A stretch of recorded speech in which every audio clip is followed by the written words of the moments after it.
A blessed evening to all of you, and blessed day to all our fellow worshippers in other parts of the world. We begin today with the reading and meditation in the first reading from the letter of Paul to the Galatians.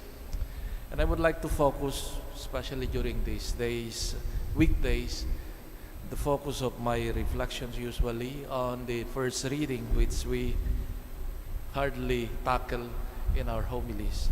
Anyway, my point is the gospel is usually taken as a material for reflection on Sundays. And in 3-year cycle, we read the whole of this gospel. So I would like to focus, therefore, on the first reading now.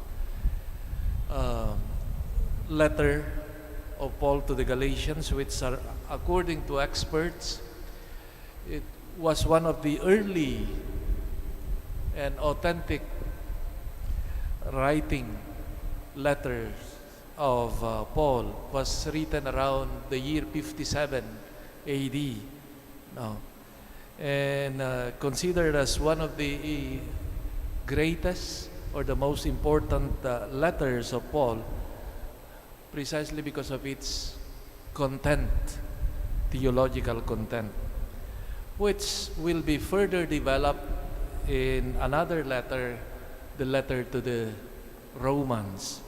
So these two important letters of Paul. And it is addressed to a Christian community of Galatia. Probably, according to experts, the northern part of Galatia, which extends now to the actual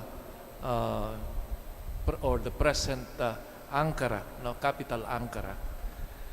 And Paul, here we see already the polemic and the tension in the community now. That basically, if we summarize what was the issue of Paul to these Christians, was what he said: the passing you have passed too easily from the gospel you have received to another kind of gospel. We have to remember that the communities where Paul preached, there was the presence of the Jews converted to Christianity, and also the pagans. No, Christians from pagan origin. And always one of the great problems in these communities was the tendency of these Jewish origin, Christians already believing in the Lord Jesus, but the tendency to go back and try to interpret this mystery of Christ according to their practices, Jewish practices. So that caused the tension in the community. So what the message, the way that Jesus instituted, now Paul saw that danger of going back to the Jewish practices, Jewish point of view or perspective about Christ and the ways and that our faith in Jesus Christ should be interpreted and carried out.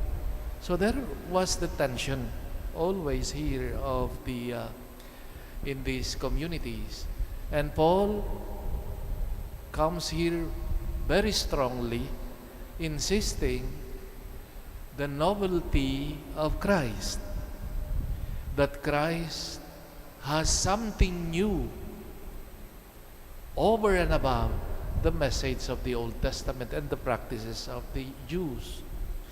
While there are things, the teachings of Old Testament, as we see in the teaching of Jesus, are also reflected in the teachings of Jesus. But one of the things that Paul was trying to guard against this tendency was a kind of a sect mentality, no?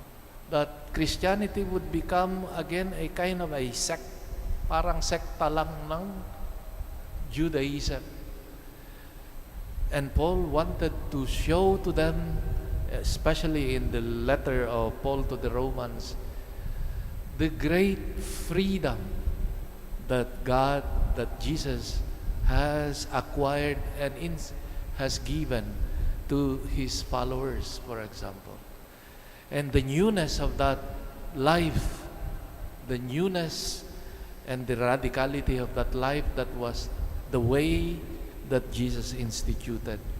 So, we see, for example, that Jesus insists on the good news of Jesus, greater than the traditions, the Jewish traditions. We will see the other issues now in this thorny relationship between Paul and these Christians of Jewish origin. So the point of that Paul insists always in his letter, especially this letter, is this, that the newness of that offer of Jesus, the good news that he proclaimed, which is the very root of our salvation. The good news is our salvation. That you do not need, if we may summarize the point of Paul here, is that you do not need to go back and practice Judaism anymore in order to follow Christ. Christ is enough. No? That we have to know Him, to follow Him. His gospel is enough to acquire salvation. And from this, he acquired also that confidence and courage to proclaim, Paul, no? The gospel, the good news of Jesus Christ, of the new life he offers, no? The message of salvation, no? And this is the source of his strength, courage, and confidence in proclaiming Christ and his message. Paul was armed only with this, the power of the gospel, and he faced courageously the challenges he met, the oppositions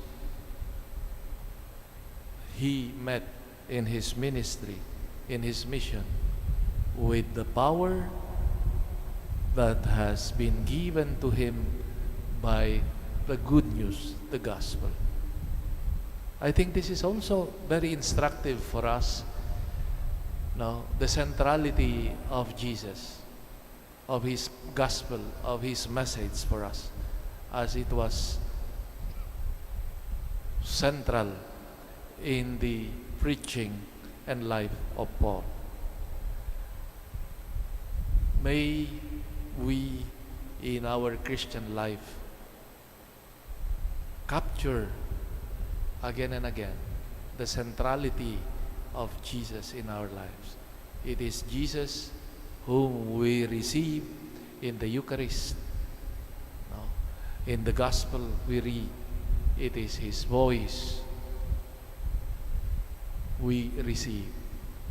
May we, like Paul, put and anchor our lives, our confidence in this gospel